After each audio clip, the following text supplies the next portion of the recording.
Assalamualaikum warahmatullahi wabarakatuh. Shalom, Om Swastiastu, Namo Buddhaya, Salam Kebajikan. COVID-19. Ya, kita semua sudah tahu tentang virus ini. Virus yang mulanya ada di kota Wuhan, Cina, kini sudah menjelajah ke berbagai negara-negara di dunia, termasuk Indonesia, dan menjadikan ini sebagai pandemi global. Oke, tentu saja ini berimbas ke berbagai sektor, yaitu pendidikan, politik, agama, bahkan tentu saja ekonomi. Bicara persoalan ekonomi dunia akhir-akhir ini, pasti kita akan menemukan berbagai berita tentang dampak COVID-19 ini terhadap ekonomi. Tentu saja dampaknya cukup besar. Kenapa begitu? Karena perintah social distancing dan pembatasan sosial yang guna untuk memutus rantai penyebaran COVID-19 ini membuat beberapa sektor bisnis menutup sementara usahanya. Bahkan ada juga yang mem-PHK para karyawannya karena tidak tercapainya target penjualan. Oke, kita bahas satu persatu. Mulai dari pasar yang sepi akibat COVID-19. Seruan untuk di rumah aja membuat semua orang tidak melakukan banyak aktivitas di luar rumah. Tapi bagaimana dengan para pedagang kecil yang menuntut mereka untuk tetap berjualan di luar rumah agar memenuhi nafkah sehari-harinya? Ini pasti membuat pendapatan mereka menurun. Selanjutnya, karyawan yang di-PHK.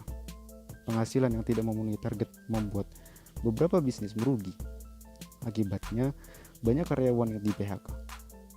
Pastinya sulit untuk kembali mencari pekerjaan bagi mereka di tengah pandemi ini.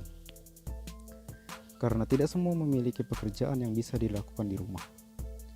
Tentu saja, ini merupakan permasalahan baru yang timbul di tengah sebuah masalah. Skenario terburuk sektor ekonomi dari pandemi ini adalah krisis ekonomi. Jika semakin berkepanjangan, maka tidak menutup kemungkinan akan timbul lagi permasalahan lain, yaitu tindakan kriminal yang jadi-jadi. Karena sulit untuk memenuhi kebutuhan hidup ketika krisis terjadi, maka terjadilah tindakan kriminal yang dilakukan sejumlah orang. Oke, ini skenario terburuknya. Statement di rumah aja mungkin bisa diterima oleh orang-orang menengah atas dengan santai. Namun, bagaimana dengan orang-orang menengah bawah yang pasti merasa kebingungan untuk mencari nafkah? Apa mungkin ini merupakan sebuah konspirasi? Bisa jadi ada orang-orang yang mengontrol semua ini agar terjadi chaos dan lain-lain. Hehehe, bisa jadi. Terlepas dari itu semua, konspirasi atau bukan, lawan kita saat ini ialah nyata, sama, yaitu COVID-19.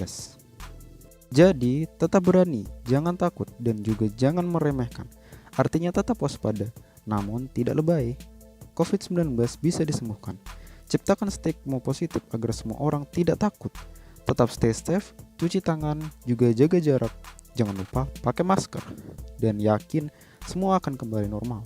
Jangan mudah takut karena berita negatif COVID-19. Jaga pikiran kita agar tetap berpikir positif. Dan jangan buat pikiran kita takut akan COVID-19, karena ini bisa saja mempengaruhi pikiran dan akhirnya menjadikan stres, lalu imun tubuh akhirnya menurun, dan COVID-19 dapat masuk ke tubuh kita. Oke, terima kasih telah menonton, semoga kita semua sehat selalu.